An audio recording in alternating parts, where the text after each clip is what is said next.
दिया रे, जिसे पाना था उसको तो खो दिया, अमृत को छोड़ा पीता है शराब रे, भगवान के नाम से मुंह मोड लिया. एवढं चांगलं भगवंतांनी हा नरदेह दिला आहे, इथे येऊन काय केलं पाहिजे? देवे दिला देह भजन गोमाता, देवे दिला देह भजन गोमाता, देवे दिला देह भजन गोमाता, देवे दिला देह भजन गोमाता, देवे दिला देह भजन गोमाता, देवे दिला देह भजन गोमाता, देवे दिला देह भजन गोमाता, देवे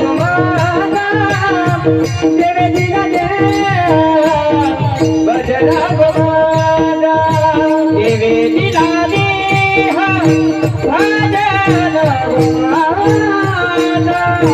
देवे दिला देह भजन गोमाता, देवे दिला देह भजन गोमाता, देवे दिला देह भजन गोमाता, देवे दिला देह भजन गोमाता, देवे दिला देह भजन गोमाता, देवे दिला देह भजन गोमाता, देवे दिला देह भजन गोमाता, देवे दिला देह भजन गोमाता. माझी केला झाला माता, माझी केला झाला माता, माझी केला झाला माता, माझी केला झाला माता, माझी केला झाला माता, माझी केला, देवे दिला देह भजन गोमाता, देवे दिला देह भजन गोमाता, देवे दिला देह भजन गोमाता, देवे दिला देह भजन गोमाता. तोया दान पाना वाणी केला, तोया दान पाना वाणी केला, तोया दान पाना वाणी केला, तोया दान पाना वाणी केला, देवे दिला देह भजन गोमाता, देवे दिला देह भजन गोमाता, देवे दिला देह भजन गोमाता, देवे दिला देह भजन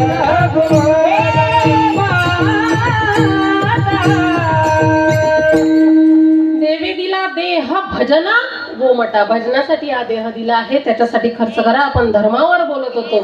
धर्म शब्द जिकडे जोडाल तिकडे धर्म शब्दाची व्याख्या बदलते. ऐका, आपला परम धर्म काय आहे? हा तर हिंदू धर्म, मुस्लिम, शीख, ईसाई हा आपला धर्म आहे. या आधाराने आपण राहतो. हा आपला धर्म आहे, ज्याचा आधार घेऊन आपण राहतो. पण आपला परम धर्म काय आहे? त्या भगवंताला, त्या प्रभूला अनन्य भावाने शरण जावं, हा आपला काय आहे? परम धर्म आहे. ऐका, धर्म रक्षितो हो रक्षिता, धर्म रक्षितो रक्षिता. जो धर्माचं रक्षण करेल, धर्म त्याचं रक्षण करेल. का? कारण यतो धर्मस्य ततो जयः. जिकडे धर्म आहे तिकडेच विजय आहे. आजपर्यंत इतिहासात अधर्माचा विजय झाला नाही, भविष्यात होणार नाही, वर्तमानात तर होतच नाहीये. म्हणून यतो धर्मस्य ततो जयः. जिकडे धर्म आहे तिकडे धर्माचा विजय. मग धर्माने काय सांगितलं? सत्यम वध, सत्य बोलावं. का? सत्यमेव जयते, सत्यम परम धीमहि. बघा, आपल्याला सुरुवातीला वाटतं काय करायचं खरं बोलून, सारी खोट्याचीच तर दुनिया आहे. ऐका, सत्य परेशान हो सकता है किंतु पराजित नहीं हो सकता. इसलिए सत्य बोलो, सत्यम परम धीमहि. सत्य बोलावं, धर्माने चालावं. धर्म काय सांगतो मग? बाबा दारू पिऊ नका, मांस खाऊ तरी आपण मांस आता का असं काही नाही कीर्तनात बसले म्हणून खात नाहीत म्हणून, अशा लय आहेत पिणारे न खाणारे कीर्तनात बसतात, त्याबद्दल काही वाद नाही. मांस खाऊ नका का, निसर्गाने एक नियम बनवलाय. ऐका, लोक बोलतात ताई पहिले काय धान्यच होतं, जेव्हा आधी मानव होतं तेव्हा मांस असतं खायचे, तेव्हा पर्याय नव्हता, पृथ्वीला तिथनं वाढायचं होतं त्यावेळेला पर्याय नव्हता, म्हणून आता पर्याय नाही का, आहे ना आता पर्याय, अन्न पर्याय आहे ना, निसर्गाने तुम्हाला पर्याय उपलब्ध करून दिला. इतकं चांगलं अन्न पिकतं, शेतकरी राजा माझा अन्न पिकवतो, ज्या सात्विकतेने तो अन्न पिकवतो त्या सात्विकतेने तो आहार आपण ग्रहण करा. का, कारण निसर्ग सांगतो जे प्राणी जिभेने पाणी पितात ते मांस खातात. कुत्रा, मांजर, सिंह, वाघ कशाने पाणी पितात, जिभेने. कुत्रा कशाने पाणी पितो, मग कुत्रा जिभेने पाणी पितो, कुत्रा जिभेने पाणी पितो म्हणून कुत्रा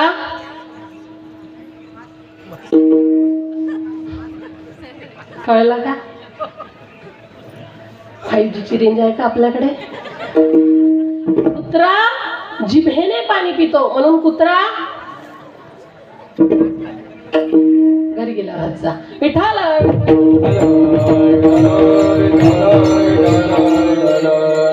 जे प्राणी जिभेने पाणी पितात ते मांस खातात आणि जे प्राणी ओठाने पाणी पितात ते अन्न खातात. उदाहरणार्थ गाय बघा, बैल बघा, कशाने पाणी पितात तो, ओठाने. माणूस सुद्धा कशाने पाणी पितो, मग माणसाने काय खाल्लं पाहिजे,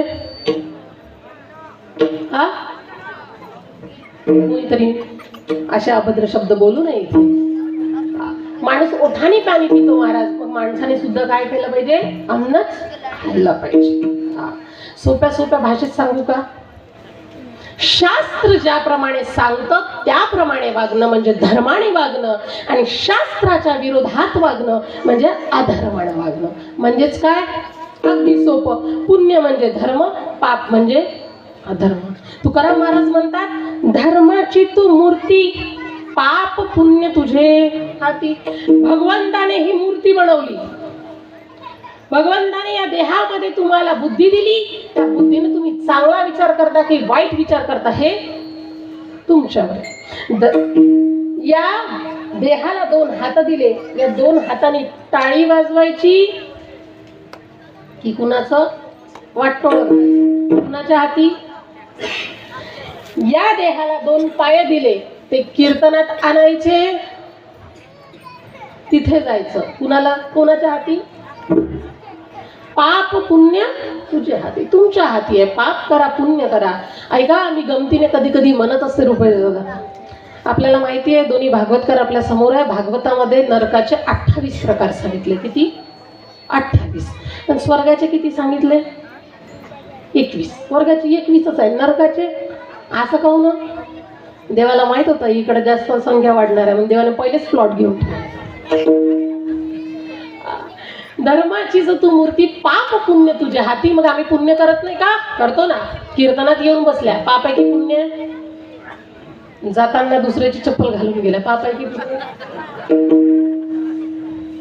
कीर्तनात येऊन बसल्या, पुण्य आहे, पण जाताना एक वेळ तर माझीच नेली, आणि त्याच दिवशी घेतली होती नेमकी नवीन चप्पल.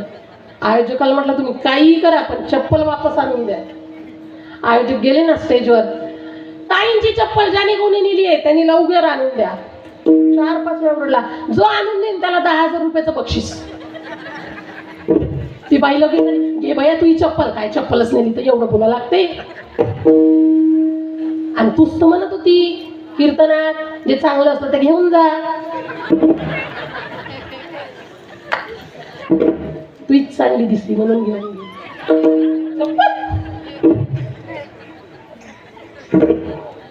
कीर्तनाला आल्या काय, जाताना चप्पल घेऊन गेला काय, आषाढी वारीला गेले काय, आषाढीला पंढरपूरला गेले वारीला काय, पुण्य. पण वय नसताना अर्ध तिकीट काढून गेले काय, आहे डुप्लिकेट आधार कार्ड. किती रुपये घेते हो, त्याला आता बंद. तुमची अर्धी तिकीट पण आता तेरवी असो, लग्न असो, बारसं असो, मुंज असो, डोहाळे जेवण का असे ना, कोणाला पाठवायचं? सारखीच तिकीट आहे. आषाढी वारीला गेला पण वय नसताना अर्धी तिकीट काढून गेला. काय आहे? पाप आहे. पुण्य करणं सोपं आहे पण पाप करणंही सोपं आहे पण पापाचा त्याग करणं कठीण आहे. ऐका, पुण्य करणं खूप सोपं आहे हो. कसं? मंदिरात गेल्या, पाया लागल्या, हनुमंतरायाकडे जाताना पाया लागतात. काय झालं? तिथे गेल्या 4-5 रुपये दानपेटी टाकले, काय झालं? पुण्य झालं. पुण्य करणं काय आहे? सोपं आहे पण पाप पूर्णपणे त्याग करणं काय आहे? कठीण आहे. ऐका, तुमच्या भाषेत सांगते आणखीन समजेल. एखाद्या बाईला जर म्हटलं, बाई महाशिवरात्रीचा उपास आहे, मोठा पर्व काळ आहे, उपास करू नको, चालेल आणि एक दिवस बोलू नको. कळलं का? टावर बांधला नाही का? रेंज आणखीन आली नाही का? एका बाईला म्हटलं, महाशिवरात्रीची एकादशी आहे, एकादश करू नको, नाही केली तरी चालते, पण एक दिवस तू बोलू जमल का? म्हणजे पुण्य अगं एकादश करते, पाणीचा थेंब सुद्धा पित नाही, पण बोलासाठी बोलू नको. म्हणून पुण्य करणं सोपे पण पाप पूर्णतः अवॉइड करणे कठीण आहे.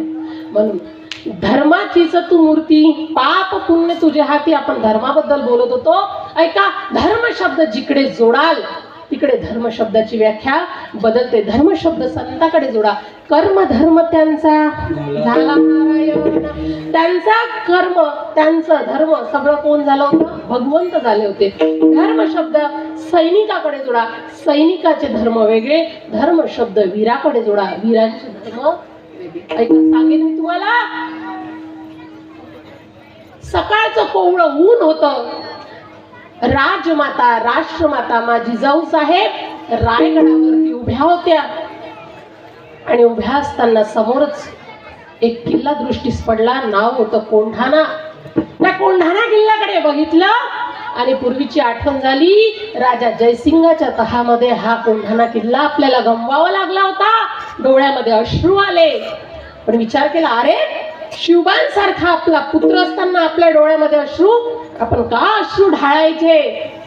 समोरच एक रामोशाचा मुलगा, महादेव नावाचा मुलगा पहारा देत होता. सांगितलं, महादेवा आत्ताच्या आत्ता राजगडावर जा आणि छत्रपतींना बोलवून आला. महादेव निघाले, राजगडावर पोहोचले, महाराजांना मुजरा केला आणि महाराजांना सांगितलं, राजा मासाहेबांच्या डोळ्यामध्ये अश्रू आहेत, तुम्हाला आत्ताच्या आत्ता मासाहेबांनी बोलवलं, मासाहेब दुःखात आहेत. राजा म्हणतात, महादेवा असं काय झालं की आमच्या मातोश्रींच्या डोळ्यामध्ये अश्रू आले? कोण काही बोललं? नाही, कोण काही बोललं नाही, पण मातोश्रींच्या डोळ्यामध्ये अश्रू आम्ही मात्र स्वतः बघितले. चला तुम्ही. छत्रपती शिवरायांनी कृष्ण नावाच्या घोडीला फुगीर घातला. बाजूलाच असलेला जिरेटोप उचलला आणि डोक्यात घालणार तेवढ्यात जिरेटोप पडला. आणि जिरेटोप पडला म्हणजे काय झालं? अपशकुन झाला. पण कर्तबगार माणूस अपशकुनाला घाबरत नसतात. एक बाई अंधश्रद्धेवर भाषण द्यायला निघाली, मांजर आडवी गेली म्हणून मागं परतली. एक बाई, कळतं का खरंच तुम्हाला बोलणं माझं? मग हो तरी म्हणत चला, नाही तरी म्हणत चला. कीर्तन बोर होत आहे, आज काही नाही ना, बोर उद्या आवडा उद्या, मी जेवढं पाठ केलं तेवढं तुम्हाला ऐकावंच लागेल. ऐका, महादेवानी सांगितलं चला. कृष्ण नावाच्या घोडीला फुगीर घातला. जिरेटोप जो पडला होता तो उचलला, महाराजांनी डोक्यात घातला आणि ती कृष्ण नावाच्या घोडीला टाच मारली. कृष्ण नावाची घोडी सह्याद्रीच्या दराखऱ्यातून धावायला लागली. रायगडावर येऊन पोचली. मातोश्रींना मुजरा केला. मासाहेब असं कळलं तुमच्या डोळ्यांमध्ये अश्रू आहे, काय झालं? त्यामुळे काही नाही शिवबा. शिवबांचा हात पकडला, बाहेर आणलं आणि सांगितलं, बघा शिवबा, तो कोंढाणा दिसतोय ना, अरे त्या कोंढाण्यावरती जो हिरवा झेंडा फडकतोय ना, हिरवा झेंडा बघून आमच्या डोळ्यामध्ये अश्रू आले. छत्रपती शिवाजी महाराज काहीच बोलले नाही. छत्रपती बोलत नाही हे पाहून मासाहेबांनी स्वर वाढवला. शिवबा, अरे अरे त्या उदय भानानं त्या कमल कुमारीला त्याच गडावर नेला आणि रोज तिच्यावर अत्याचार करतोय. तिकडे उत्तर प्रदेशमध्ये सुद्धा औरंगजेबाने धुमाकूळ माजवला आहे. हिंदूंचं जबरदस्तीने धर्मांतरण करतोय. काशी विश्वेश्वराचं मंदिर पाडलं, त्या मथुरेचं केशवराजेचं मंदिर पाडलं. ऐका, कोंडाणा घेणं एवढं सोपं नव्हतं महाराज. त्या मुघलांनी 2 गड जबाबदारीने राखून ठेवले होते, पुरंदर आणि कोंढाणा. जसं कमल कुमारीचं नाव ऐकलं, महाराजांची तळपायातली आग मस्तकात गेली. का? कारण छत्रपती शिवराय एकटे या पृथ्वीवरती असे राजे होते ज्यांच्या राज्यात समोर कधी बाई नाचली. कारण बाया नाचवणारे नसून ते बाया वाचवणारे होते. आणि आज दुःख याच गोष्टीचं वाटतं रुपेश दादा, की या महाराष्ट्रामध्ये छत्रपती शिवरायांनी ज्यांनी नियम घालून दिला, समोर असणारी बाई एक तर माझी आई असेल, नाही तर बहीण असेल. आणि त्याच छत्रपती शिवरायांच्या जयंतीनिमित्त आम्ही बाया नाचवायचे प्रोग्राम घेतो. आपल्या गावातली गोष्ट करत नाही. आपल्या गावात असं झालं असतं तर मी ते कीर्तनात उभी नसते. पण बघा तुम्ही, बरेचसे युट्यूबला व्हिडिओ येत असतील. फेमस तर माहिती आहे, नाव घेत नाही कुणाचं. तुम्हाला माहिती आहे कोणती आहे लावणी सम्राज्ञी, माहिती आहे ना? पण छत्रपती शिवराय माझे बाया वाचवणारे होते. बाया नाच असे कित्येक मुलं लुटावे आणि असे कित्येक सरदारांच्या सुंदर सुंदर बायक्या महाराजांच्या समोर यावा. महाराजांनी फक्त खना नारळाने ओटी भरावं आणि तिला माता म्हणून नमस्कार करावं. अगं, तू माझ्या घरी आलीस, खाली हाताने जाऊ नको, ही ओटी घ्या आणि जा. आणि त्या राज्यात आज तागा या छत्रपती शिवरायांच्या विचारावरती, छत्रपती शिवरायांच्या संस्कारावरती लोकांचा विश्वास आहे. आज तागा आहे. ऐका, दंगल घडली, दंगल कुठे काय हा कीर्तनाचा विषय नाही. दंगल घडली, दंगल. दंगल घडली. एक यवन कन्या आपल्या घरामध्ये एकटीच होती. आई वडील येत नव्हते. आई वडील तर येत नव्हते, पण त्या दंगलीतल्या काही दृष्टांची नजर तिच्यावरती पडली आणि मुलांनी विचार केला, मुलगी एकटी आहे, जीव गेला तरी बेहतर, पण आज मुलीला उचलायचंच. तिला कळलं आपल्यावरती दृष्टांची नजर पडली आहे. तिने विचार केला, आई बाप तर येत नाही, पण जीव जर वाचवायचा असेल आणि इज्जतीचं जर रक्षण करायचं असेल तर आपल्याला घरातून पळावंच लागेल. नाहीतर आज आपली इज्जतही गेली आणि आपला जीवही गेले. तिने पटापट दार खिडक्या बंद केल्या, घराच्या बाहेर पडली, धावली. जीवाच्या आकांताने धावत होती. मागे गुंड लागलेले होते. त्याच्यापासून जीव वाचवत वाचवत वाचवत कशी धावत आली. एका कठड्यावरती बसली. त्या कठड्यावर बसल्यानंतर तिने उजवीकडे बघितलं तर एका गल्लीमध्ये एका घरातल्या छोट्याशा खिडकीमधून लाईट बाहेर पडत होता, प्रकाश. तिला लक्षात आलं, आज जर जीव वाचवायचा असेल, इज्जत वाचवायची असेल तर हे शेवटचं. ज्याला त्याला मदत मागत होती पण कुणीही मदत करत नव्हतं. ज्या दिशेने प्रकाश दिसला त्या दिशेने धावत गेली आणि बघितलं आणि दरवाजावरती थाप टाकली. दरवाजावरती जशी थाप टाकली, तिथनं एक 26 ते 25 वर्षाचा हिंदू युवक तिच्या समोर उभा राहिला. त्याला म्हणले, दादा, प्रत्येकाला जीव वाचवा अशी विनंती करत होती, पण कुणीही माझा जीव वाचवला नाही. गुंड माझ्या मागे लागले आहे. माझ्या जागी जर तुमची बहीण असती, तुमची आई असती तर तुम्ही काय केलं असतं? आजची रात्र फक्त इथे काढू द्या, उद्या सकाळी मी निघून जाईल. त्या दादाने दुसऱ्या क्षणी सांगितलं, ताई आत कोण आहे त्यांना मी बघतो. तिला अंथरून पांघरून दिलं. हा गडी हिंद केसरी सारखी तब्येत, काय म्हणतात ते, 6 बॅट आणि पहिलवान गडी काठी घेऊनच बाहेर उभा राहिला. आणि हे सगळे असे मोर तुकडे. त्यांना माहित होतं मुलगी याच दिशेने पळाली. जसे कॉलनीमध्ये एंट्री केली, बघितलं 6-6.5 फूट गडी उंच तब्येतीने सलमान खान. त्यांनी विचार केला, मुलगी नंतर जीव वाचवायचा असेल तर पळावं लागतं. रात्रभर त्या हिंदू युवकाच्या मनामध्ये मात्र एक प्रश्न निर्माण झाला, अरे रात्रीची वेळ होती, मीही घरात एकटा होतो, मीही युवक होतो, तीही युवती होती. माझ्याही मनात आलं असतं तर मीही काहीही करू शकलो असतो, पण तरीही त्या मुलीने माझ्यावरती एवढा विश्वास टाकलाच कसा?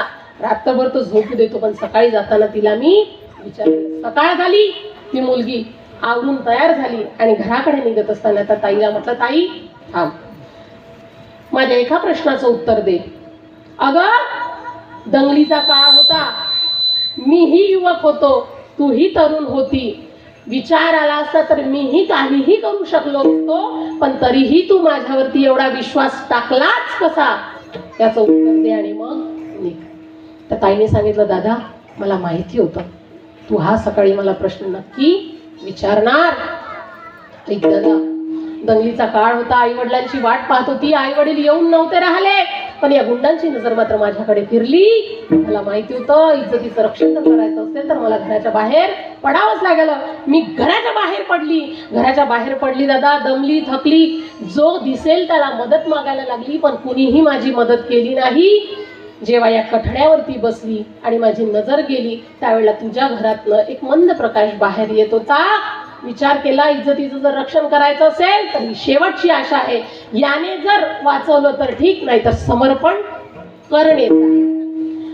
दादा जशी तुझ्या घराजवळ आली, तुझ्या खिडकीमध्ये बघितलं डोकावून, तर खिडकीमध्ये काय, छत्रपती शिवरायांची प्रतिमा तुझ्या घरी होती. आणि तेव्हाच विचार केला, ज्या घरात छत्रपती शिवरायांची प्रतिमा आहे त्या घरात माझ्या इज्जतीचं रक्षण होणार आहे.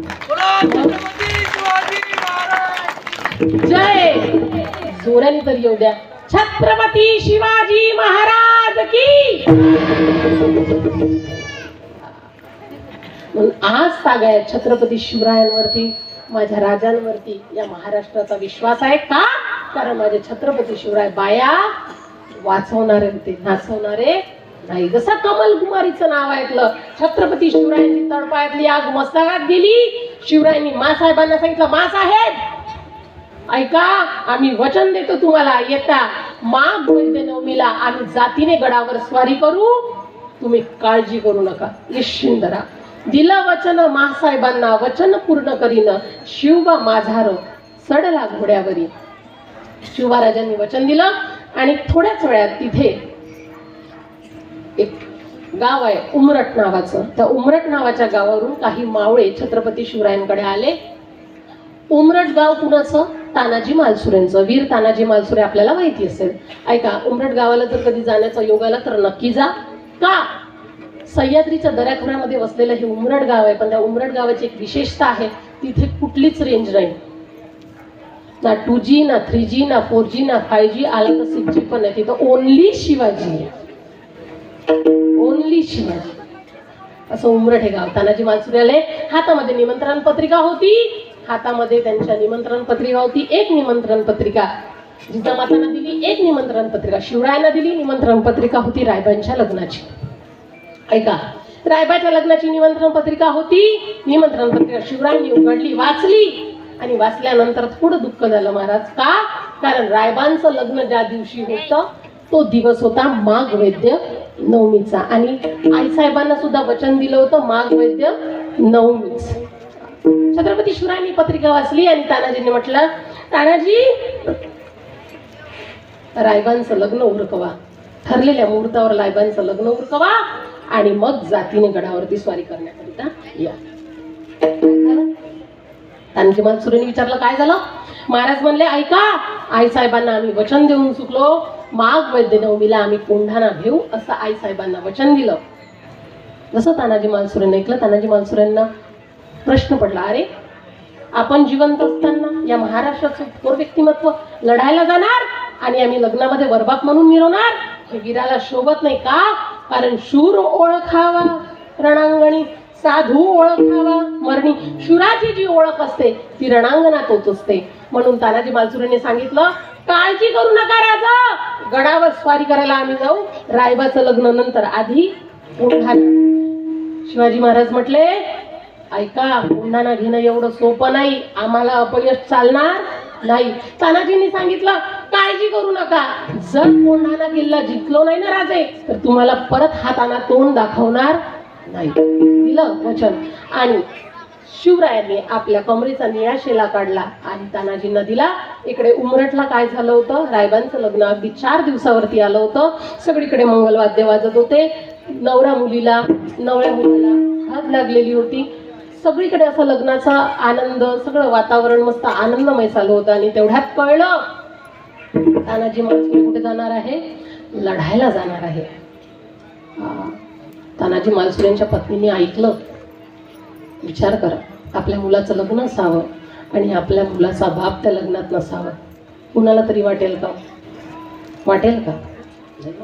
कुणालाच वाटणार नाही की आपला कुंकवाचा धनी आपल्या मुलाच्या लग्नात नसावं, असं कुणालाही वाटणार नाही. ऐका, छत्रपती शिवराय जन्माला यावे असे प्रत्येकाला वाटते. कोणाला वाटते? हात वर करा बरं. बाकीचे काय पाकिस्तानातून आले का? छत्रपती शिवराय जन्माला यावे असे प्रत्येकाची इच्छा असते, परंतु आपल्या घरात नाही, शेजारच्या. वाटतं ना? छत्रपती शिवराय जन्माला तर येतील, परंतु त्याच्यासाठी जिजाऊची कूस सुद्धा लागेल. छत्रपती शिवराय जिजाऊंच्या कुशीत ना आले. माझ्या जिजाऊची पुण्याई कशी आली फळाला, माझ्या जिजाऊची पुण्याई कशी आली फळाला, तो बापाचा बाप बाबा शिवबा जन्माला, तो बापाचा बाप बाबा शिवबा जन्माला, माझ्या जिजाऊची पुण्याई कशी आली फळाला, माझ्या जिजाऊची पुण्याई कशी आली फळाला, तो बापाचा बाप बाबा शिवबा जन्माला, तो बापाचा बाप बाबा शिवबा जन्माला, माझ्या जिजाऊची पुण्याई कशी आली फळाला, माझ्या जिजाऊची पुण्याई कशी आली फळाला, तो बापाचा बाप बाबा शिवबा जन्माला, तो बापाचा बाप बाबा शिवबा जन्माला, माझ्या जिजाऊची पुण्याई कशी आली फळाला, माझ्या जिजाऊची पुण्याई कशी आली फळाला, तो बापाचा बाप बाबा शिवबा जन्माला, तो बापाचा बाप बाबा शिवबा जन्माला.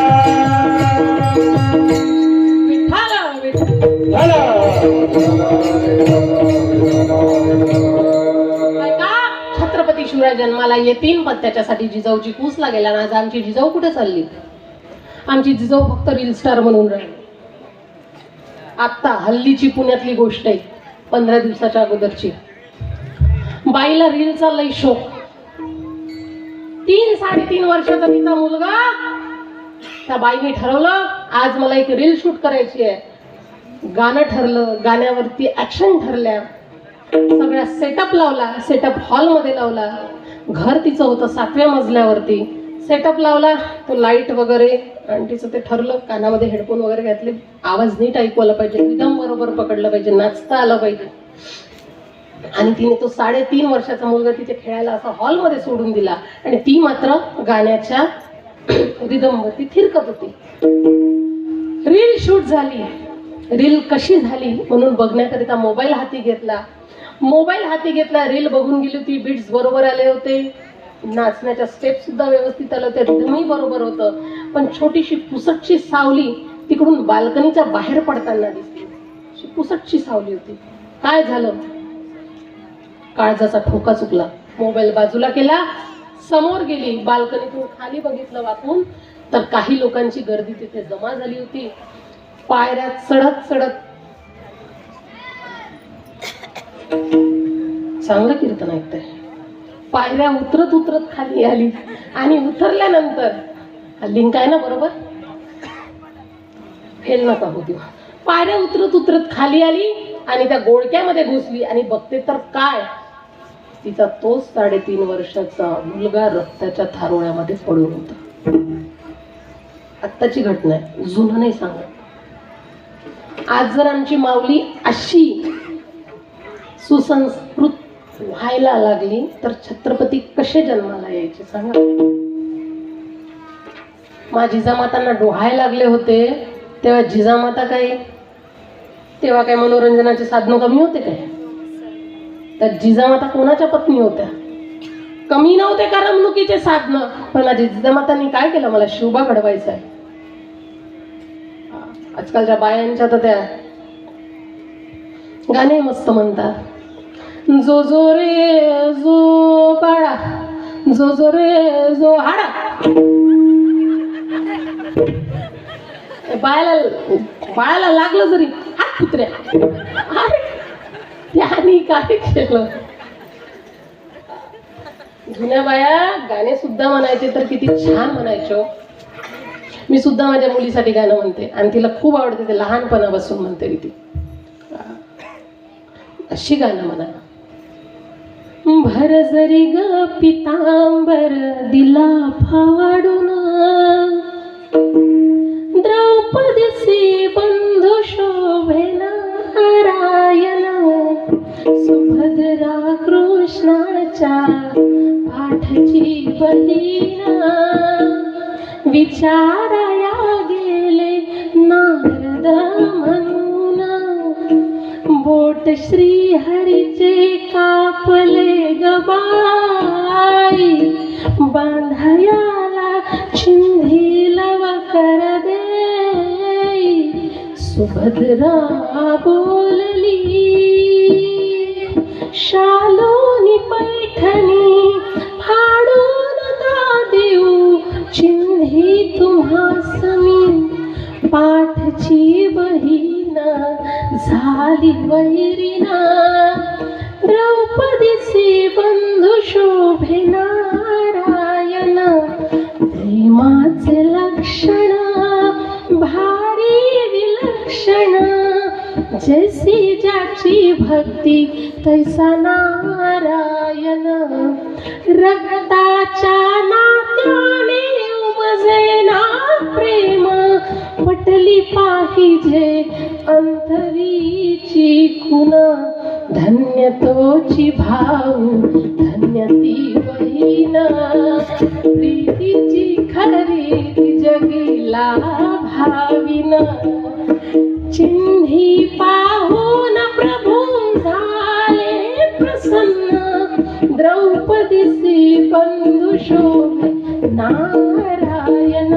किती जरी रडत असली तरी शांत होते, किती जरी रडू द्या.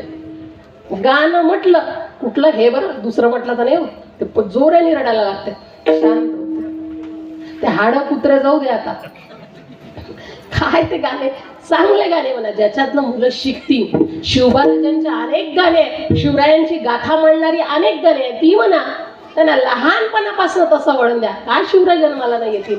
आणि दुसरी गोष्ट, आज मुलगी तर जन्माला घालतोय आपण, पण मुलगी वाढवावी कशी याचा सुद्धा प्रश्न आहे हो. का ना वयाचं बंधन, ना नात्याचं बंधन, ना कपड्याचं बंधन. अत्याचार करणाऱ्याला 6-6 महिन्याच्या मुली सुद्धा कमी पडल्या, 65 वर्षाची आजी सुद्धा कमी पडली. कुठे गेलाय महाराष्ट्र. आणि कसा शुभ जन्माला घालायचा आहे. जिजाऊच राहिली नाही तर. असे जर अत्याचार वाढत राहिले ना तर मला असं वाटतं परत सोनोग्राफी येईल ज्याच्यामध्ये गर्भलिंग निदान होईल आणि मुलगी असली की परत तिला गर्भात मारल्या जाईल. ते एका कारणामुळे. मग शिवराय जर जन्माला घालायचे असतील तर असा सप्ताह करावा लागतो. शिवरायांचे चरित्र हे लहान लहान मुलं बसलेत, यांनी जर आतापासून चरित्र ऐकलेत तर शिवरायांसारखे का नाही होतील. म्हणून जिजाऊंची सुद्धा ऊस लागेल. ऐका काय सांगत होते मी. तानाजी मालसुरे उमरटला आले. जसं त्यांच्या पत्नीने ऐकलं की माझा धनी लढायला जाणार आहेत, आतून धावत आले आणि म्हटले, होय व तुम्ही लढायला जाणार आहेत. तर म्हणे हा. ऐका पूर्वीच काकू चालल्या खाऊ न जाताच का. अहो थांबा नाहीच का. विठ्ठल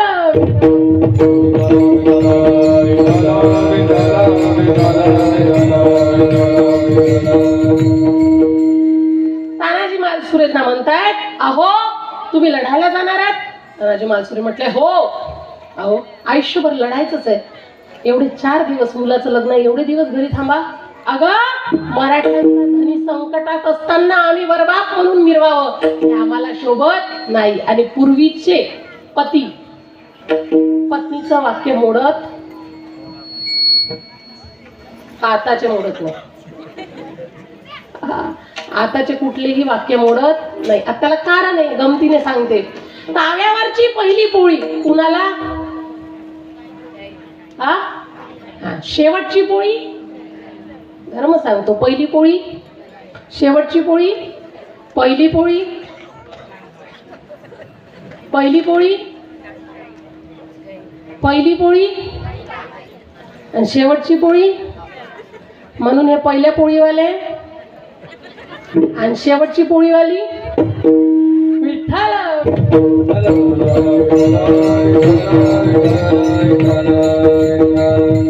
तानाजी मालसुरे म्हटले, अगं मराठ्याचा धनी संकटात असताना आम्ही बरबाद लग्नात मिरवावं हे आमच्या धर्माला शोभत नाही. जा पोशाख घेऊन या. पोशाख आणला, आरतीचं ताट काढलं. आरतीचं ताट ओवाळत असताना आरती खाली पडली. दिवा विजला. काय झालं? अपशकुन झाला. म्हणून आपल्याकडे दिवा विजण्याला काय म्हणतात? अपशकुन म्हणतात. म्हणून वाढदिवस साजरा करत असताना दिवे विझवून नव्हे, दिवे लावून केले पाहिजे. आता तर नवीनच ट्रेंड आलाय, केक वरती फोटो लावतात आणि फोटोलाच जाळतात. स्वतःच आपल्या फोटोला. असं करू नका. वाढदिवस साजरा करू नका या मताची मी नाही. केलाच पाहिजे, दणक्यात करा, पण आपण मला शोभल असं करा. आरतीचं ताट पडलं. तानाजी मालसुरेच्या पत्नी म्हणतात, अहो आरती विजली, अपशकुन झाला, आता तरी थांबा. ते म्हटले, बाईची अक्कल गुडघ्यात असते, ते काय खोटं नाही. अगं कर्तबगार माणूस आम्ही, वीर आम्ही, अशा अपशकुनाला घाबरू का? जा आरती ओवाळा, पोशाख चढवा. पोशाख चढवला. तानाजी मालसुरे तयार झाले. लढण्याकरिता निघाणार. 500 मावळे सोबत घेतले. निवडूनच 500 मावळे घेतले आणि शत्रूंची संख्या होती 2000. 500 विरुद्ध 2000 अशी लढत होणार होती. सोबत घेतले आपले धाकटे बंधू सूर्याजी मालसुरे 500 मावळे आणि तानाजी मालसुरे निघाले गडावर. गडावर निघाल्यानंतर गड होता उंच. गडावर चढायचं कसं? 2 बारक्या मावळ्यांच्या कमरेला दोर बांधला आणि गडावरती पाठवले. तिथे त्यांनी गडाला दोर बांधला आणि त्या दोराला पकडून चढत 500 मावळे वर चढले. गड बेसावध होता. महाराजांची युद्ध नीती होती, जोपर्यंत शत्रू बेसावध आहे तोपर्यंत शत्रूला संपवायचा. गड बेसावध होता. जेवढे चौकी पहारेवाले होते त्यांच्याच जवळ शस्त्र होते, बाकी कुणाही जवळ शस्त्र नव्हते. विचार केला तानाजींनी, जोपर्यंत गड बेसावध आहे तोपर्यंत आपण काबीज केला पाहिजे. गडावरती चढले. सपासप तलवारीचे वार सुरू झाले. एकट्या तानाजी मालसुरेंनी 350 सैनिक कापले. महाराज 350 सैनिक कापल्यानंतर उदयभानाला जाग आली. उदयभानाने समशेर काढली, रणांगणामध्ये आला आणि एक होता ज्याच्यामध्ये ऐरावत हत्तीचं बळ होतं, एक होतं ज्याच्यामध्ये सिंहाचं बळ होतं. दोघंही उदयभान आणि तानाजी मालसुरे दोघेही वीर एकमेकांच्या आमने सामने आले. तलवारीचे वार सुरू झाले. तलवारीचे वार सुरू असताना तानाजी मालसुरेंची ढाल पडली. वेळेवर ढाल येणार कुठून म्हणून कमरेचा निळा काढला. तो आपल्या हाताभोवती गुंडाळला आणि उदयभानाचे वार आपल्या शेल्यावरती झेलले. एक वार उदयभानाला तानाजी मालसुरेंचा लागला, एक वार तानाजी मालसुरेंचा उदयभानाला लागला आणि दोघेही धडदिशी धारातीर्थी पडले आणि दोघेही संपले. तानाजी पडले. सगळ्या मावळ्यांमध्ये चर्चा झाली. सूर्याजी मालसुरेने बघितलं, आपला भाऊ रक्ताच्या थारोळ्यामध्ये पडलाय, पण ही वेळ रडत बसण्याची नसून लढत बसण्याची होती. तानाजी मालसुरेंनी बघितलं, मावळ्यांनी हार मानलेली आहे. गेले गडावरचे दोर कापून टाकले आणि मावळ्यांचा समाचार घेतला. अरे बाप मेला म्हणून पळ काढताय, मी गडावरचे दोर कापलेले आहे. आता तुमच्याकडे 2च पर्याय उरलाय, एक तर गडावरून उड्या मारून मरा, नाही ते लढाई करून मरा. मावळ्यांनी विचार केला, उड्या मारून मरण्यापेक्षा लढून मेलेलं बरं. आणि एक मावळा मागे परतला. ज्यावेळेला मागे परतला त्यावेळेला तानाजी मालसुरेंच्या बदल्याची आग डोळ्यांमध्ये त्याच्यामध्ये होती. तलवारीचे वार पुन्हा सुरू झाले. गड काबीज केला. जसा गड काबीज केला, गवताची गंजी पेटवली. गवताची गंजी पेटली, धूर निघाला. तिकडे छत्रपती शिवरायांना तो धूर दिसला. छत्रपती शिवरायांनी मासाहेबांचा हात हातात घेतला आणि सांगितलं, मासाहेब माझ्या तानाने गड जिंकला. आता माझा ताना कल्याण दरवाजावरती माझं अभिनंदन करायला येणार आहे. परंतु गड आला आणि सिंह, गड आला पण सिंह गेला. हो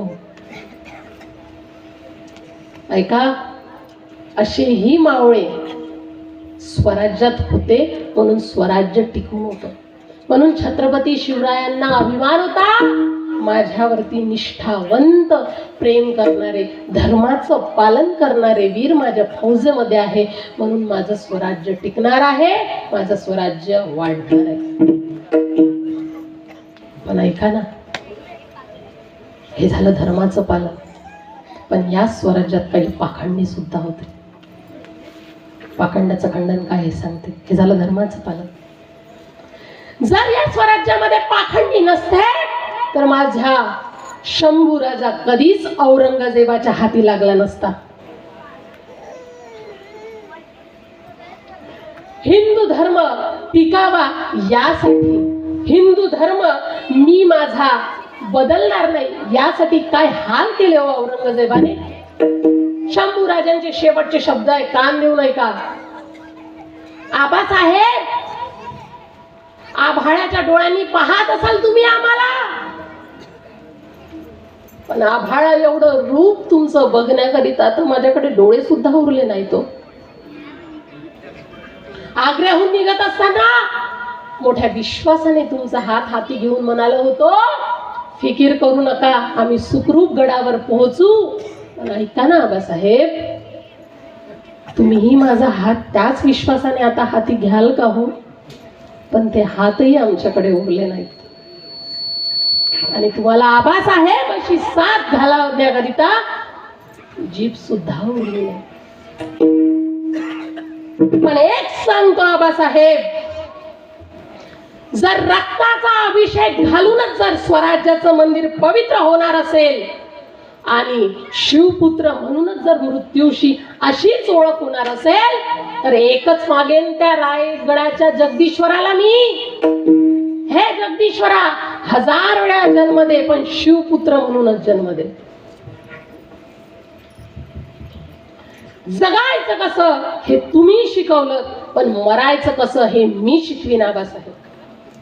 सकल शास्त्र पंडित ज्ञान गोविंद सर्जा रणधुरंदर धर्मवीर संभाजी महाराज की. याला म्हणतात धर्माचं पालन. हे केलं होतं कोणी? माझ्या शंभू राजांनी. आम्ही करतो धर्माचं पालन. काय करतो? धर्माने सांगितलं सत्य बोला. किती सत्य बोलतो दिवसातून विचार करा. ऐका ना, हिंदू धर्म, आम्ही हिंदू धर्माचे मोठ्या अभिमानाने सांगतो, पण ऐका, धर्म मानण्यापेक्षा धर्माचं माना, कल्याण होईल. धर्म नाही म्हणला तरी चालेल, पण धर्माचं माना. धर्म जे सांगतो ते माना.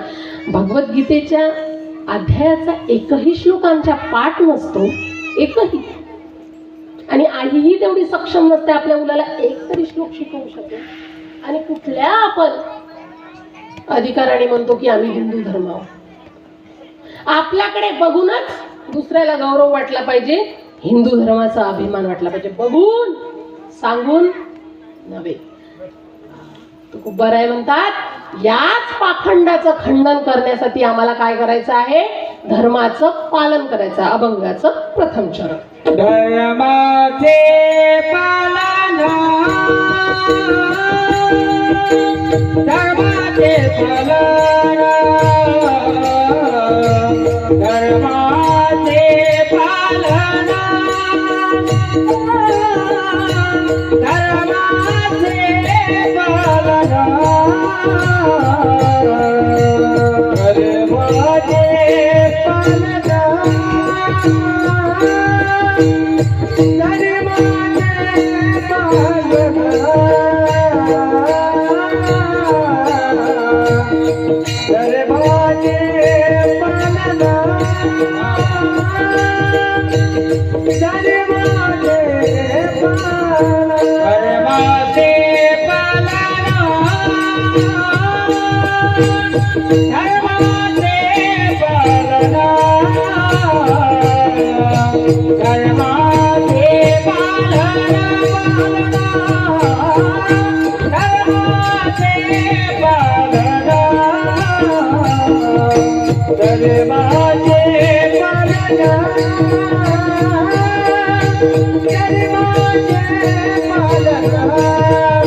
धर्माचे पालन करणे पाखंड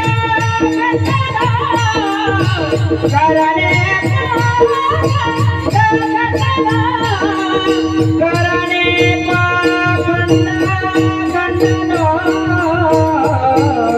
याची आभा करणे कामा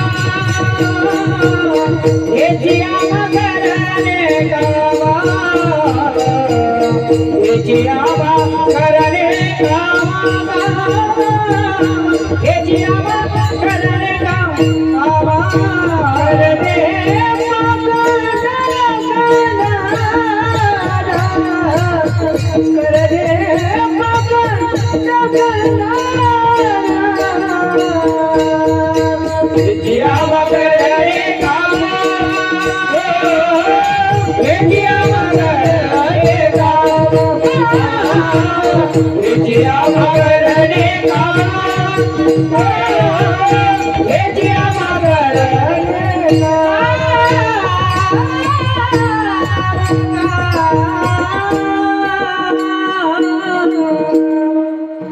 स्वराज्यामध्ये असेही होते ते धर्मात. आणखी सांगू छत्रपती शिवरायांनी धर्माचं पालन काय केलं ऐका. मी माझा धर्म बदलणार नाही यासाठी शंभूराजांनी मृत्यू एवढं मोठं आघात सहन केलं. डोळे काढून घेतले, जीभ काढून घेतली. आपल्याला थोडंसं जरी कापलं तरी किती त्रास होतो विचार करा. जिवंतपणी एखाद्याची जीभ कापत असेल तर काय त्रास झाला असेल. आणि एवढा त्रास मध्ये शंभूराजांनी सहन केला कशासाठी? धर्म टिकावा यासाठी. हा एक. आणि दुसरा छत्रपती शिवराय. थोडंसं पुढे जाऊन बोलते. ज्या वेळेला अफजल खानाचा वध छत्रपती शिवराय करतात त्याच्या पुढचं ऐका. फक्त आपण एवढंच ऐकलं की छत्रपती शिवरायांनी अफजल खानाचा काय केला? वध केला. पण वधानंतर काय झालं? अफजल खानाचा जेव्हा वध केला छत्रपती शिवरायांनी त्यावेळेला त्याचं अगदी विधिवत प्रमाणे जे काही त्यांच्या धर्मानुसार विधी असतात त्याप्रमाणे अंत्यसंस्कार केले आणि आपल्या गडाच्या पायथ्याशी जागा दिली आणि तिथे कबर बांधली. तेही स्वराज्याच्या स्वखर्चातून. नवे अफजल खानाच्या वधानंतर त्याच्या कुटुंबाची जबाबदारी कोणी स्वीकारली असेल तर ती माझ्या छत्रपती शिवरायांनी. आणि ज्या वेळेला आमच्या संभाजीराजांची हत्या झाली ना, तुकडे तुकडे कापले होते, ते तुकडे सर्व शिवाव लागले. एक एक तुकडा संभाजीराजांचा शिवला आणि त्याच्यानंतर त्यांच्यावरती दाह संस्कार केले. म्हणून छत्रपती शिवरायांसारखा राजा परत या मागे. एकच राजा इथे जन्मला, एकच राजा इथे जन्मला शिवनेरी किल्ल्यावर. माझ्या राजाचं, माझ्या देवाचं, माझ्या देवाचं नाव राजगडाच्या डगरावर. माझ्या देवाचं नाव राजगडाच्या डगरावर. एकच राजा इथे जन्मला शिवनेरी किल्ल्यावर. एकच राजा इथे जन्मला शिवनेरी किल्ल्यावर.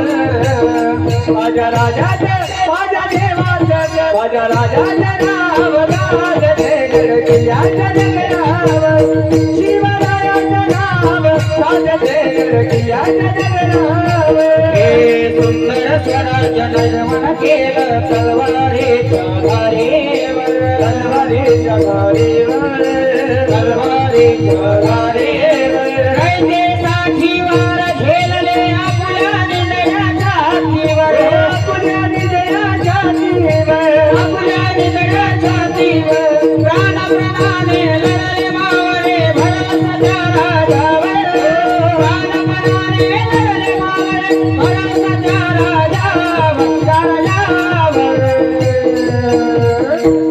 माझ्या राजाचं, माझ्या देवाचं, माझ्या राजाचं नाव राजगडाच्या डगरावर. शिवरायाचं नाव राजगडाच्या डगरावर. एकच राजा इथे जन्मला शिवनेरी किल्ल्यावर. एकच राजा इथे जन्मला शिवनेरी किल्ल्यावर. माझ्या राजाचं, माझ्या देवाचं, माझ्या राजाचं नाव राजगडाच्या डगरावर.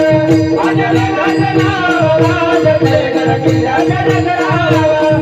शिवरायाचं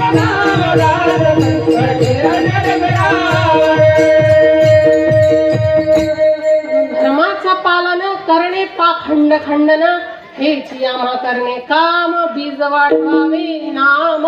तुकोबाराय म्हणतात धर्माचं पालन करणे म्हणजे काय हेच आहे. करणे पाखंड खंडन. बरं तुकोबाराय तुम्ही याच्यासाठी काय करता अभंगाचं द्वितीय चरण हेची आम्हा वेळ कमी आहे आपल्याकडे. हेची आम्हा करणे काम बीज वाढवावे नाम. आमचं हेच काम आहे. कोणतं काम? बीज वाढवावे नाम. नामाचं बीज वाढवणं हेच आमचं काम आहे. याच्याचमुळे आमचं काय होतं धर्माचं पालन होतं पाखंडाचं खंडन होतं. तुम्ही म्हणाल कसं काय? तुकोबारायांनी जे आयुष्यभर केलं तुकोबारायांनी जो आयुष्यभर संघर्ष केला ते काय होतं धर्माचं पालनच होतं पाखंडाचं खंडनच होतं. ज्या वेळेला रामेश्वर भटांनी तुकोबारायांना मारलं सांगितलं तुम्ही गाथा लिहू शकत नाही वेद वाचण्याचा वेद बोलण्याचा अधिकार तुम्हाला नाही त्यावेळेला माझे तुकोबाराय भांडताना म्हणतात वेदांचा तो अर्थ आम्हासीच ठावा इतरांनी वहावा भार माथा. अरे वेदाचा अर्थ आम्हालाच माहिती आहे इतरांनी फक्त माथ्यामध्ये भार वाहला आहे. वेदांचा तो खर्च आम्हाला कळलाय. कसं काय? आम्हा घरी धन शब्दांचीच रत्ने. आमच्याकडे शब्द नावाचे धन आहे आणि त्या शब्द नावाच्या धनामुळे आम्ही काय केलंय खरं धन जमा केलंय. धर्माचं पालन करतोय पाखंडाचं खंडन करतोय. आम्हालाच माहिती आहे का नाम सगळ्या वेदांचं सगळ्या शास्त्राचं सार जर काही असेल तर ते भगवंताचं नाम आहे. म्हणजे तुकोबारायांनी सुद्धा तेच सांगितलं की नाव मोठं आहे. नाव किती मोठं आहे हो? भगवंतापेक्षा सुद्धा भगवंताचं नाम मोठं आहे. कसं सांगते ऐका. तुमच्या समोर हनुमंतराय आहे. हनुमंतराय आता रामप्रभू आणि हनुमंतराया ते सेतू बांधत असतानाचा प्रसंग आहे. सेतू बांधत होते राम भगवानांनी विचार केला अरे माझ्या नावाने दगड तरतायत माझ्या नावाने दगड तरतायत तर माझ्या हाताने नाही तरणार का? माझ्या नावाने दगड तरतायत माझ्या हाताने नाही तरणार का? जाऊन गमत करूनच बघू म्हणे. गेले समुद्रतीरी गेले दगड उचलला आणि पाण्यात टाकला आणि दगड तरला दगड बुडाला. आता ज्या वेळेला आपली फजिती येते त्यावेळेस आपण सर्वात पहिले मागे वळून बघतो मला कोणी बघितलं तर नाही. बघतो ना फजिती होऊ झाली पण मला कोणी बघू नाही. तसंच बघितलं समोरच हनुमंतराय म्हटलं काळजी नका करू कुणालाच मी सांगणार नाही. हनुमंतराय म्हटले देव म्हणे काय प्रश्न पडला? हा अरे माझ्या नावाने दगड तरतात पण माझ्या हाताने का नाही? भगवंता हाच दगड तरेल. कसा काय? दगड काढला पाण्यातून त्याच्यावरती राम लिहिलं. काय लिहिलं? राम. आणि परत दगड पाण्यामध्ये सोडला. आता काय झालं? दगड तरला. क्यों? क्योंकि राम से बडा राम का नाम. हनुमंतराय म्हणतात तुझ्या नामाचा महिमा तुझं न कळे तुझ्या नामाचा महिमा तुला कळणार नाही रे. ऐका त्याच रामायणातला प्रसंग आहे तिकडे शत्रूंकडे श्रीलंकेत चर्चा झाली. अरे आपला जो शत्रू आहे ना तो खूप पॉवरफुल आहे त्याच्या नावाने दगड तरतात. विचार करा त्याच्या नावामध्ये एवढी शक्ती आहे तर त्याच्यामध्ये किती शक्ती असेल. रावणाने विचार केला जर लोकांमध्ये हा भ्रम पसरला तर लोक पळ काढतील आणि माझं काही खरं नाही. दवंडी पिटवली गावामध्ये रामाच्या नावाने दगड तरतात रावणाच्या नावाने सुद्धा दगड तरणार. सगळ्यांनी बघण्याकरिता 5 ते 6 शोध द्या. सगळे समुद्र तीरावरती जमा झाले. रावणाने एक दगड उचलला त्याच्यावरती काय लिहिलं रावण आणि दगड समुद्रामध्ये टाकला आणि समुद्र दगड तरला. दगड तरला. सगळे खुश. चला आपला सुद्धा पॉवरफुल आहे आपला काही कमी नाही. परतले माग. पण रात्री मंदोदरीनी प्रवेश केला शयनगृहात आपल्या भाषेमध्ये बेडरूम मध्ये आणि मंदोदरी गेला रावणाजवळ. म्हटले अहो काय दगड तरला म्हणे तुमच्या नावाने? म्हणे मग हा तुला काय खोटं वाटतं? गप्प बसा म्हणे. आणि प्रत्येक बाईला आपला गिराईक कसं असतं माहित असतं. कुछ तुम जानो कुछ हम जाने और अंदर की बात राम जाने. हा प्रत्येकीला माहित आहे किती असतं ते. आता नाही, मला राहू दे सांगू नका. मला माहिती आहे ना तुमच्यात किती पावर आहे. दगड तुमच्या नावाने तरूच शकत नाही, पण तो तरला कसं हे विचार न करता मी मंदुद्रीला म्हणे रावण, अगं गप्प बस जोराने बोलू नको. त्यांना कळलं तर ते माघारी जाते. तर मी सांगू तुला, सांग म्हणे, अगं दगडावरती माझाच नाव होतं. दगड तरला सुद्धा, परंतु दगड समुद्रामध्ये सोडत असताना मी दगडाच्या कानात बोललो होतो, तुला राम नामाची शपथ आहे, तरावं लागेल. शपथ कशाची घातली हो? रामाची घातली का? कशाची घातली? राम नामाची शपथ घातली. म्हणून तुझ्या नामाचा महिमा तुझा न कळे. एवढी नावात ताकद आहे, म्हणून नाम घ्या. घेतान का? करायचं का भजन? विठो परखुमाई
तुम्ही म्हणाल रामाचं उदाहरण, रावणाचं उदाहरण फार जुनं झालं. आता सांगा नामाचा महिमा आता कोण करतंय? सगळ्यांच्या मोबाईल स्क्रीनवरती एक व्हिडिओ सतत येत असेल, ते पिवळ्या रंगामध्ये अंगाला शेला गुंडाळलेले कोण? प्रेमानंदजी महाराज. काय हो, 17 वर्ष झालं, दोन्ही किडन्या, तरी पण जगतायत. कशाच्या भरोशावर? नामाच्या भरोशावर. आताच उदाहरण आहे. नाथ बाबा म्हणतात, आम्ही सांगतोय, ऐकाल तर ऐका, नाही ऐकलं तर दुसरा. हे जरी नाही ऐकलं मग दुसरा येईल. हे जरी नाही ऐकलं, हे जरी नाही ऐकलं तरी दुसरा येईल. हे जरी नाही ऐकलं, हे जरी नाही ऐकलं मग दुसरा येईल. हे जरी नाही ऐकलं, हे जरी नाही ऐकलं मग दुसरा येईल. हे जरी नाही ऐकलं. हे सरती शेवटी बा काळ बांधून नेईल. सरती शेवटी बा, हे सरती शेवटी बा काळ बांधून नेईल. सरती शेवटी बा, हे एका जनार्दनी आमची काही बात राहील. एका जनार्दनी आमची काही बात राहील. हे एका जनार्दनी आमची काही बात राहील. एका जनार्दनी आमची काही बात राहील. बिगड़ा महागारी बोल बोली तो देखा. बिगड़ा महागारी, बिगड़ा महागारी बोल बोली तो देखा. बिगड़ा महागारी, बिगड़ा महागारी बोली बोलो तो देखा. बिगड़ा महागारी, बिगड़ा महागारी बोली बोलो तो देखा. बिगड़ा महागारी. हे दातात रातून घ्याव्या कोणी, दातात रातून घ्याव्या कोणी.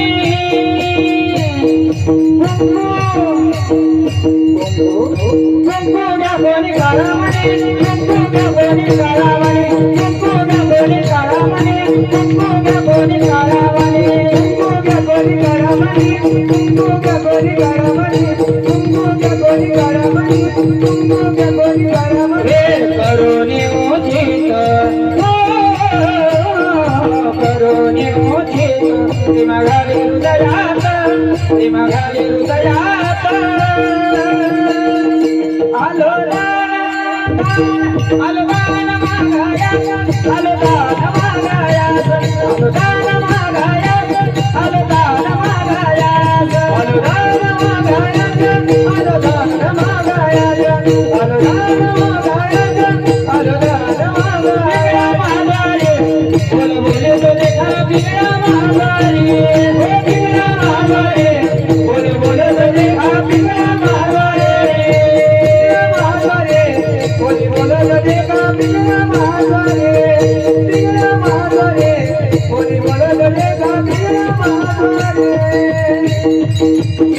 त्याचा जोरदार टाळ्या होऊन जाऊ द्या. काय प्रमाण म्हणलं, शानच राखली बा माझी. पिंगळा महाद्वारी बोल बोली तो देखा पिंगळा महाद्वारी. नाथ बाबा म्हणतात जर तुम्ही ऐकलं नाही तर आमचं काही जाणार सर ते शेवटी बा. हा भगवंतानी नरदेह दिला आहे, शेवटी तो कुठेतरी काळाच्या मुखामध्ये जाणार आहे. म्हणून जोपर्यंत आहे तोपर्यंत चिंतन करा. काळ सारावा चिंतन. तुकोबारांनी सुद्धा चिंतन केलं. कसं केलं? भामचंद्राच्या डोंगरावरचा दगडन दगड विठ्ठल विठ्ठल बोलत होता, हे चिंतन होतं. चिंतन असं करावं की चिंता मिटावी. आपलं चिंतन असं असतं, चिता जवळ येते. आपलं आता भजनात जायचं, बायांची भजनं नसतात. अरे अरे विठोबा, ऐकलं वाटतं. अरे अरे विठोबा तुझ्यात माझं मन, त्याला मोबाईल लावते तुला. आहे का नंबर त्याचा? तुझी री मला लई आठवण येते त्याची, म्हणून तुला मी अगं त्यानं जर फोन उचलला तर तुझा बॅलन्स नाही का खतम व्हायचा. आता जर चिंतन करा, चिंता मिटणार नाही पण चिता मात्र जवळ येईल. म्हणून तुकोबारांनी जसं चिंतन केलं तसं चिंतन करा. ऐका, वेळ फार कमी आहे तरी शेवटचे 10 मिनिट घेते आणि महत्वाचं काय ते सांगते. नामस्मरण करा, कीर्तनामध्ये या, कीर्तन ऐका, इथेच तुमची खरी शोभा आहे. लोक काय म्हणतात याच्याकडे लक्ष देऊ नका. ऐका, प्रेताला शृंगार करू नका, कारण प्रेताला किती जरी शृंगार केला तरी शेवटी त्याची राख होणार आहे. या समाजामध्ये 40% लोक असे आहेत, तुम्ही किती जरी चांगलं काम केलं तरी ते तुम्हाला शिव्या घातल्याशिवाय राहणार नाही. म्हणून त्या 40% लोकांकडे लक्ष देऊ नका. माऊली ज्ञानेश्वर जळकेकर नेहमी सांगतात, 3 वाक्य नेहमी लक्षात ठेवा. कम खाना नमजना और गम खाना. कमी खा, शरीर धोका देणार. नम्रतेने वागा, तो परमात्मा तुकोबारायांसारखा साक्षात्कार तुम्हाला दिल्याशिवाय राहणार नाही. फक्त नम्रतेने वागा. बोलू नका, बोलून कुणाचं मन दुखवू नका. चुपचाप फक्त कामं करत राहा. ती गावातली लोक एक दिवस तुम्हाला कुठेतरी चांगल्या ठिकाणी संधी देतील. काल तुमच्या गावामध्ये कीर्तन झालं ना, कोणी केलं? रुचिकाताईंनी केलं ना. कुठली मुलगी आहे? आपल्याच गावातली ना. दिली की नाही? मला असं वाटतं आता गावागावामध्ये भांडून फायदा नाही, मांडून फायदा. आता मुद्द्यांवर फायदा नाही, मुद्द्यांवर फायदा आहे. आता वादात फायदा नाही, संवादात फायदा आहे. त्याच्यामुळे हे 3 सूत्र ज्यांनी सांभाळलं त्याचं जीवन फलद्रूप झाल्याशिवाय राहणार नाही. दुसरी 3 वाक्य आहे का? श्रीमंतीचा गर्व करू नका. खूप लोक या जगामध्ये श्रीमंत आहेत. विद्वत्तेचा गर्व करू नका. खूप लोक या जगतामध्ये विद्वान आहेत. आणि 1.5 फूट ते 1.25 फूट या चेहऱ्यावरती गर्व करू नका. खूप सारे लोक या जगतामध्ये सुंदर आहेत. श्रीमंताचा गर्व करू नका. रावणाची लंका सोन्याची होती, कृष्णाची द्वारका सोन्याची होती. कृष्णाची द्वारका पाण्यात बुडाली आणि रावणाची जळाली. एकाची बुडाली आणि एकाची जळाली. त्यांची बुडाली तर 7 ते 8 एकर मध्ये आपली कुठं कळाली. श्रीमंतीचा गर्व करू नका. मगाशी असा मधुकरीचा विषय निघाला म्हणून सांगून जाते जाता जाता. आळंदीमध्ये ज्या वेळेला मधुकरी मागायला जातात ना, आता आमचे रुपेशदा आळंदीमध्ये लहानपणापासून राहिले, त्यांना माहिती आहे ज्यावेळेला तुम्ही मधुकरी मागायला जाता, मधुकरी मागायला जात असताना त्या घरातले पुरुष मधुकरी द्यायला येत नाही, त्या घरातली स्त्री मधुकरी द्यायला येत नाही, तर त्या घरातला लहान मुलगा, शक्यतो लहान मुलगा मधुकरी द्यायला येतो. कधी कधी प्रश्न पडतो, त्या घरातली महिला काय येत नसावी, त्या घरातला पुरुष काय येत नसावा, तो लहान मुलगाच काय येतो. ते म्हणतात आम्हाला माहिती आहे किती जरी श्रीमंत झालो तरी ज्ञानोबा तुकोबारायांचे संस्कार आम्हाला विसरून चालणार नाहीत, हे आम्हाला माहिती आहे, पण आमच्या लहान मुलांना सुद्धा ते कळावं म्हणून लहानपणापासून त्या संस्काराची शिदोरी त्या मुलांना ते लोक देतात. श्रीमंतीचा गर्व करू नका, खूप लोक या जगतामध्ये श्रीमंत आहेत, आणि विद्वत्तेचा गर्व तर करूच नका.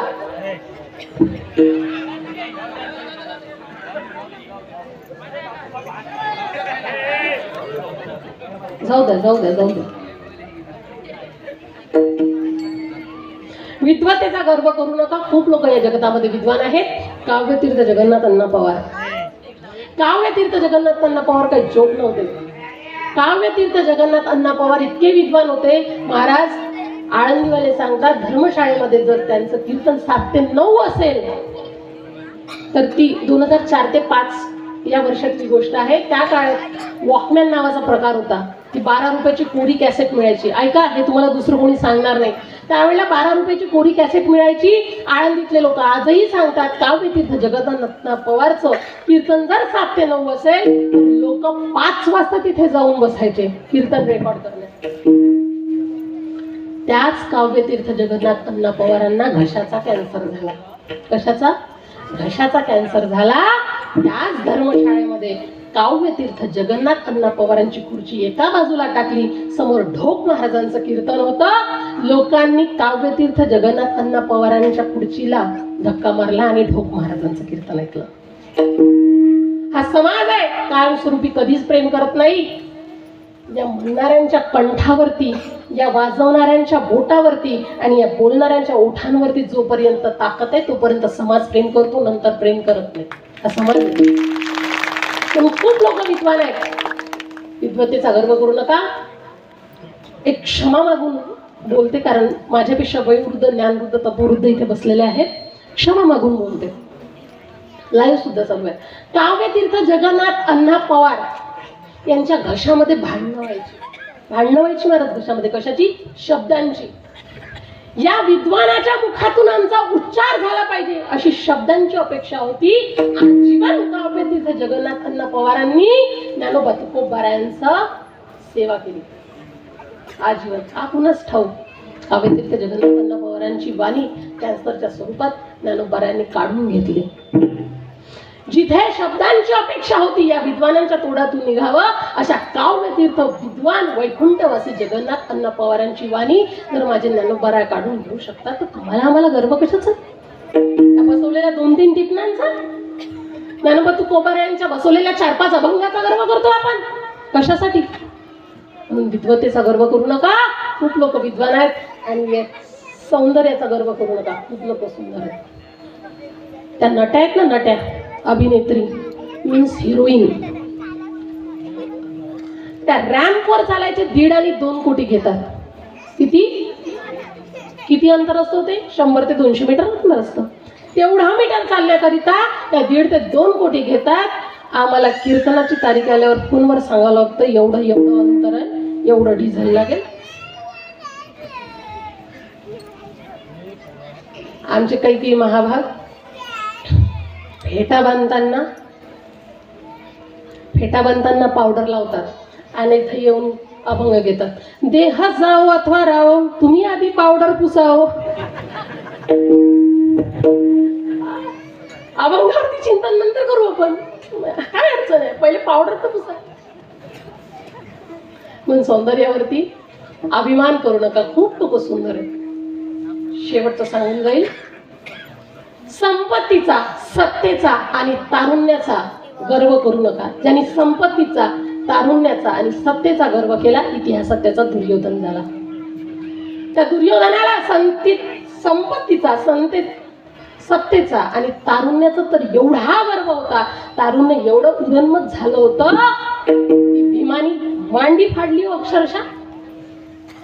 म्हणून कधी गर्व करू नका, इतिहासात दुर्योधन होतो.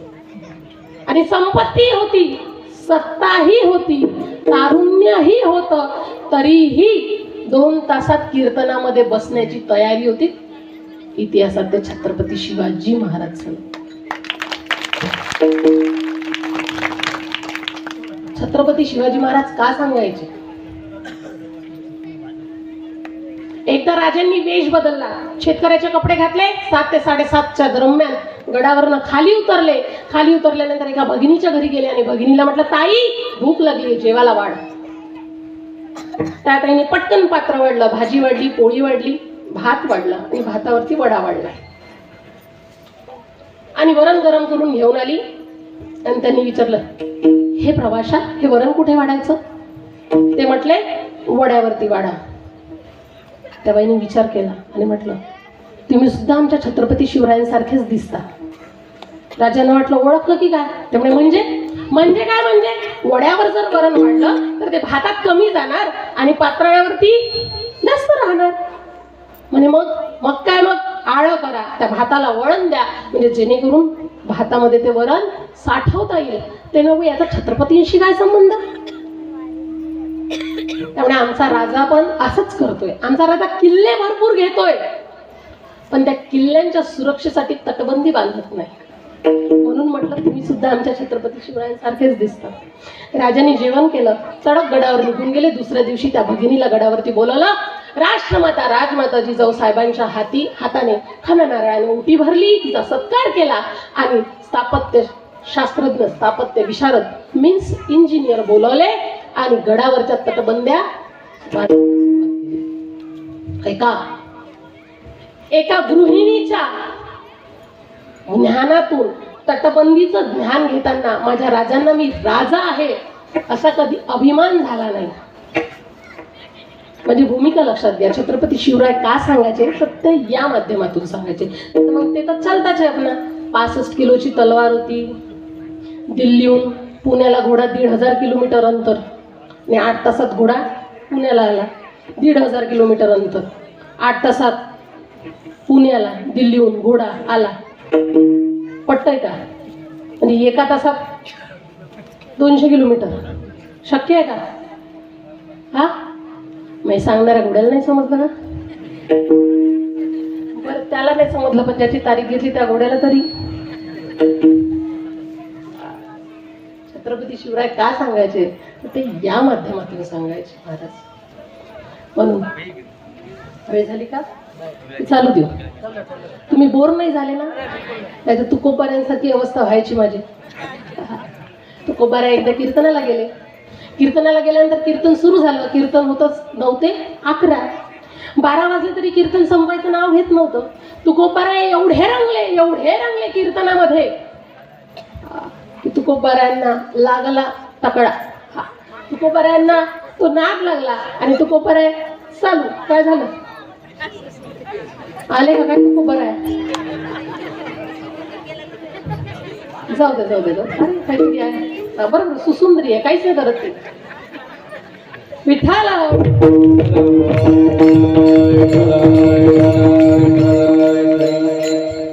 तुकोबाऱ्यांना नाद लागला. 12 वाजले, 1 वाजला तरी कीर्तन काही बंद होत नव्हतं.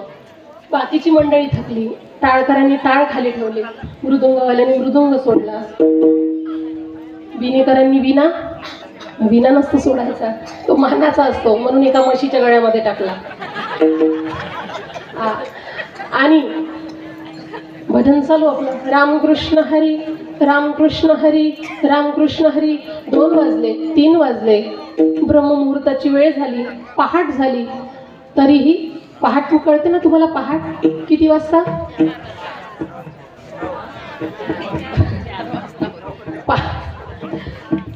बरं उत्तर दिलं तुम्ही, 5-6.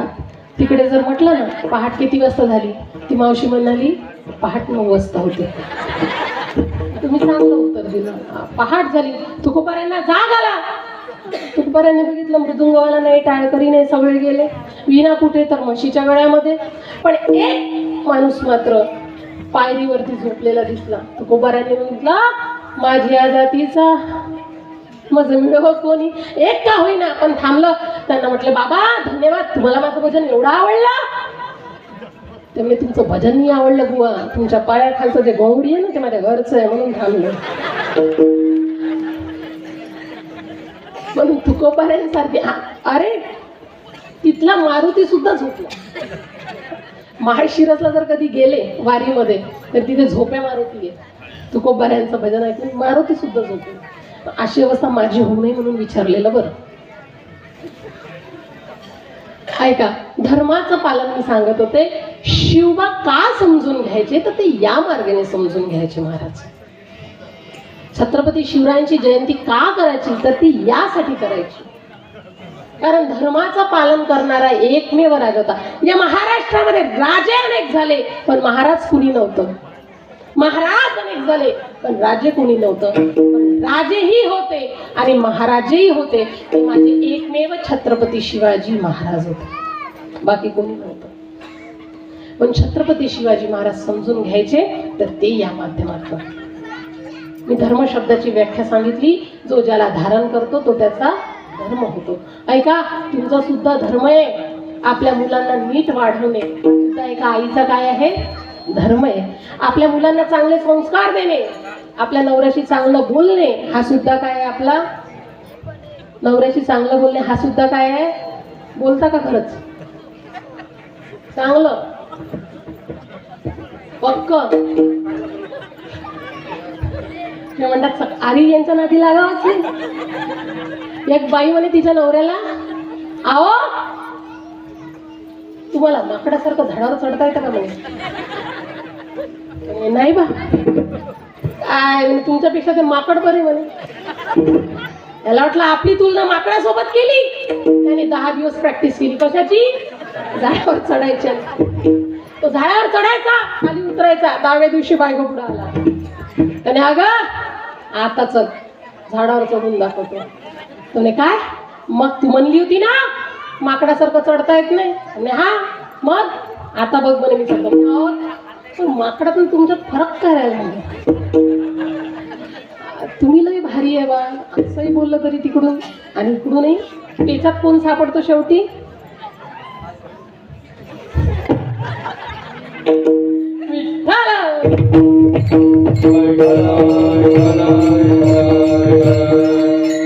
आमच्या संतांनी सुद्धा धर्माचं पालन केलं. कर्म धर्म त्यांचा झाला नारायण. भगवंताला स्वतःचा धर्म मानला. आयुष्यभर त्या भगवंताची सेवा केली. त्यामुळे तुकोबाराया, ज्ञानोबाराया आज जाऊन इतके वर्ष झाले पण आज तागायत ते आपल्यामध्ये जिवंत आहे. ज्ञानोबा तुकोबारायांच्या नावाने आजही ज्या विश्वासाने विश्वमाऊली ज्ञानोबारायांनी आळंदी ते पंढरपूर पायदळवारी केली त्याच विश्वासाने आजही आळंदी ते पंढरपूर आमचे सर्व वारकरी पायदळवारी करतात ज्ञानोबारायांच्या रूपाने. एक आपल्या पवनारला जापानची आजी राहते, माहिती असेल तर. बोधे बाबा जोपर्यंत होते तोपर्यंत मोठ्या मोठ्यांच्या मुखातनं ऐकलेलं आहे, श्रवण केलेलं आहे. जापानी आजी म्हणतो आम्ही तिला. जोपर्यंत बोधे बाबा होते तोपर्यंत ती धर्मशाळा, विविध धर्मशाळेमध्ये राहिल्या त्या. ऐका, एक युवती जापानवरून इथे ज्ञानोबारायांचा पालखी सोहळा बघण्याकरिता येते. पालखी सोहळा बघते आणि एवढी भावते तिला ती वारी की ती आयुष्यभर इथेच राहण्याचा विचार करते. आणि आज तागायत म्हाताऱ्या झाल्या त्या पण तरी इथेच आहे. कधी भेट द्यावी वाटली तर द्या. आता पवनारला असतात, तुमच्या घरापासून जवळ आहे. माहिती असेल, बहुतेक लोकांना माहिती असेल. जापानची आजी म्हणतात त्यांना. त्यांच्यासारखी अशी कीर्तन करत नाही फिरत, पण भगवंताचं नामस्मरण मात्र करते. म्हणून देवे दिला देह भजन गोमटा.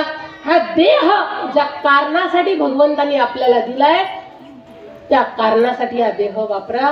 कुणा कुणाला जांभळ्या येत आहेत, घरी जायचंय का? झोप आलीच नाही का?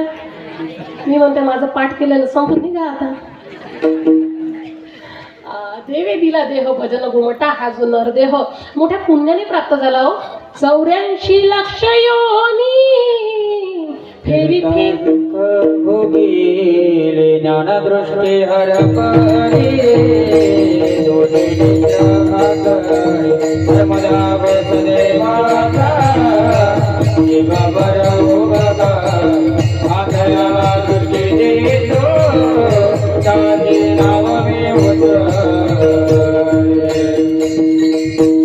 चौऱ्याऐंशी लक्ष योनी फेरी फिरून हा नरदेह आपल्याला मिळाला आहे. हा नरदेह इतक्याने जर प्राप्त झाला तर त्याचा आपण काय केला पाहिजे, सदुपयोग केला पाहिजे. शेवटी आयुष्य जगत असताना आपल्याला आयुष्यामध्ये फक्त सुख समाधान हवं असतं. एकदा का समाधान प्राप्त झालं की परत कशाची आपल्याला अपेक्षा उरत नाही. समाधानाच्या पलीकडे काय असतं, बऱ्याच म्हणतात सदा नाम घोष करू हरी कथा तेने सदा चित्ता समाधान. मग ते समाधान चाललं का, ठरलंच का, नातू गेला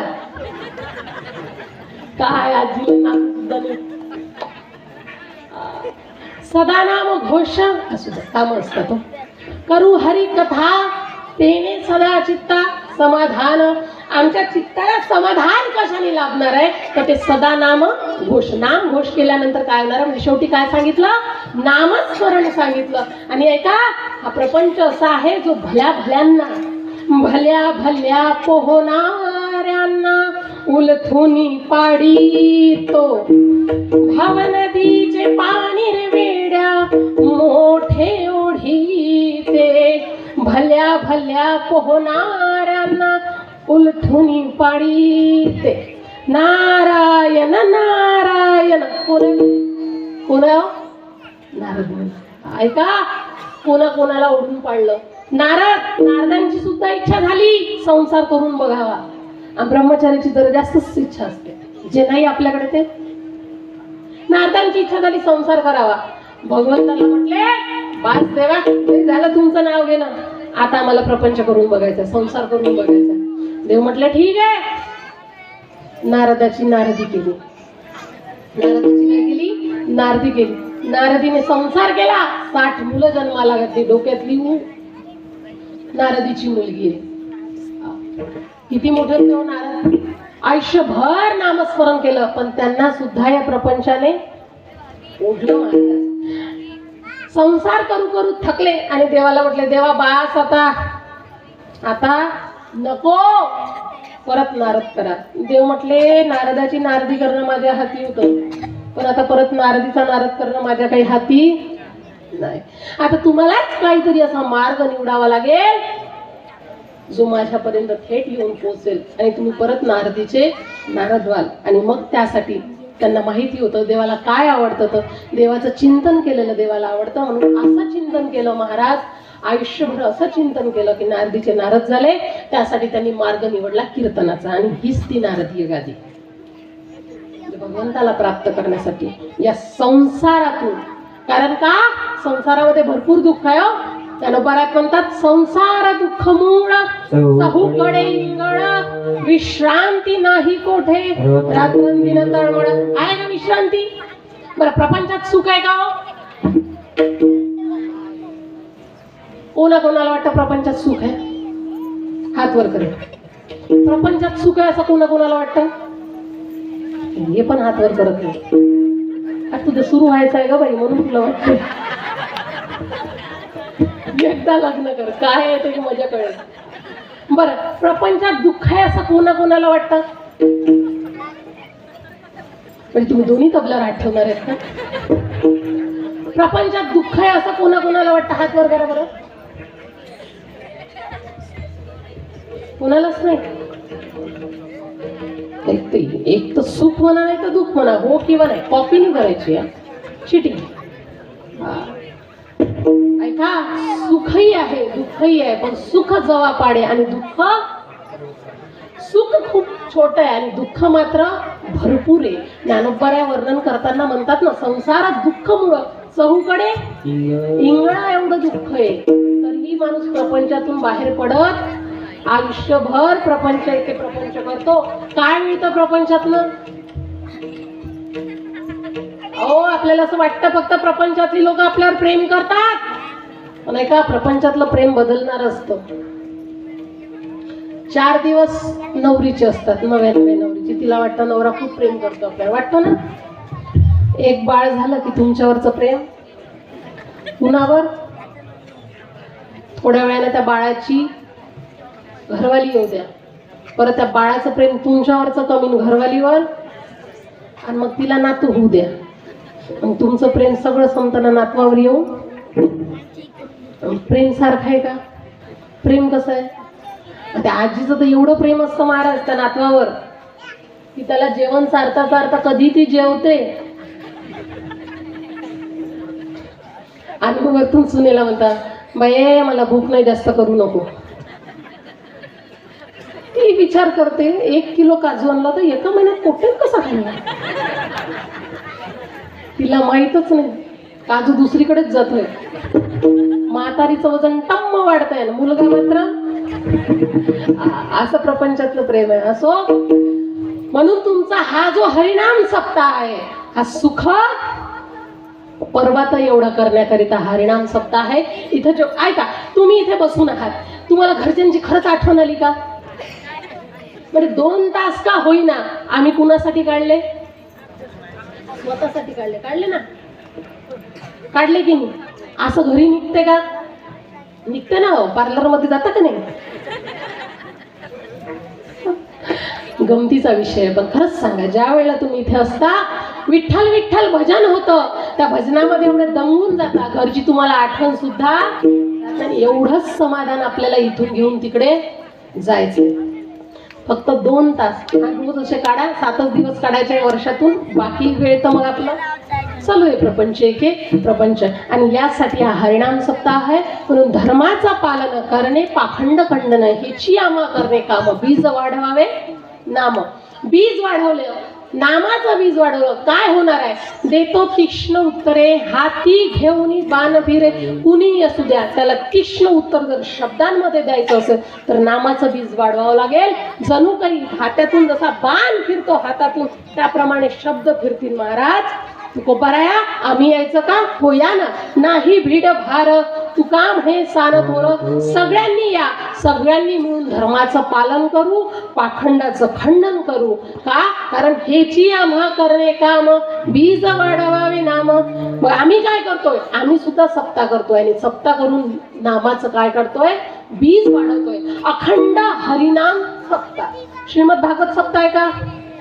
मंदांना काय म्हणतो? अखंड हरिनाम सप्ताह. विण्याची सेवा ते बाबा देतात. विनेकरी बाबा, अखंड सेवा आहे ना, अखंड सेवा विण्याची आहे. ते बाबा बघा विणा वाजवतात. काय मिळतं? समाधान. एवढंच आहे ते समाधान 7 दिवसाचं. बाकी सगळं आयुष्यभर प्रपंच आहे की आम्हाला प्रपंच करायचा आहे. म्हणून तुकाराम